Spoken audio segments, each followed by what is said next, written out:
السلام علیکم پیارے آقا، میرا ایک سوال ہے۔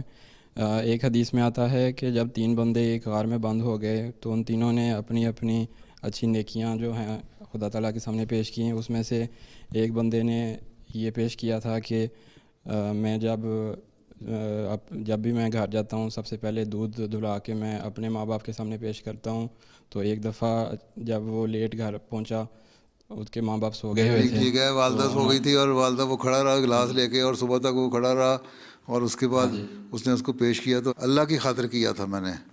اس نے یہ جی کہا تھا اگر میں نے تیری خاطر یہ کام کیا تھا تو اس پتھر کو ہٹا دے، ٹھیک ہے؟ جی سوال کیا ہے آپ کا؟ جی حضور میرا سوال یہ ہے کہ ہم اپنے ماں باپ اور بچوں کے حقوق کیسے سمجھ سکتے ہیں؟ انہوں نے اپنی نیکی گنوائی تھی کہ ہم نے تیری خاطر کی اللہ تعالیٰ سے۔ اللہ تعالیٰ کا خوف ان کے دل میں تھا، اور اس خوف کی وجہ سے ہی اللہ تعالیٰ کی محبت دل میں تھی، تو اس محبت کی وجہ سے انہوں نے یہ کام کیا۔ آپ بھی اگر اللہ تعالیٰ کے حکموں پر چلنے والے ہوں، اللہ کا پیار حاصل کرنے کے لیے، اللہ کی رضا حاصل کرنے کے لیے، اس لیے ہر کام میں کہتے ہیں کہ اللہ کی رضا حاصل کرنے کے لیے کرنا چاہیے، ٹھیک ہے؟ تو جی حضور اب قرآن شریف میں اتنا حکم ہے کہ میاں بیوی اپنے حق ادا کریں ایک دوسرے سے، بچوں کے حق ادا کریں، تربیت کریں، ان کے لیے دعا کریں، ہیں؟ آن صلی اللہ نے بہت ساری باتیں بتائیں۔ جی قرآن شریف کہتے ہیں عاشرہن بالمعروف، اچھی طرح ان سے حسن سلوک کرو، ہیں؟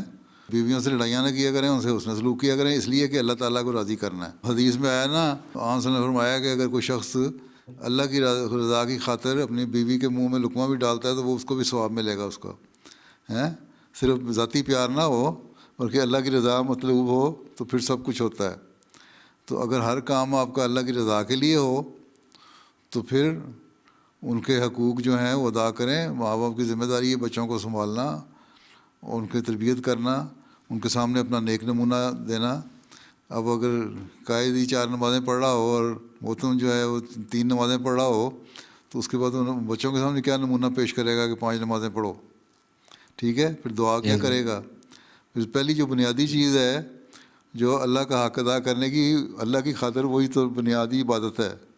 وما خلقت الجن والانس الا لیعبدون، کہ اللہ نے انسانوں اور جنوں کو عبادت کے لیے پیدا کیا ہے۔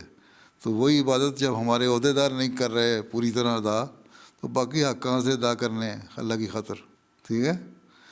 جی حضور اللہ کا حق ادا کریں اور بندوں کا حق ادا کریں، یہی 2 مقصد ہیں جس کے لیے حضرت مسیح علیہ الصلوۃ والسلام آئے تھے، اور یہی مقصد ہے جس کو ہم نے خود بھی اختیار کرنا ہے اور آگے لوگوں کو پہنچانا بھی ہے۔ اسی کو لے کے ہم نے اپنے بچوں کی تربیت بھی کرنی ہے، ٹھیک ہے؟ جی انشاءاللہ اللہ تعالیٰ ہمیں توفیق عطا فرمائے۔ ہاں چلو پھر، اللہ حافظ ہو۔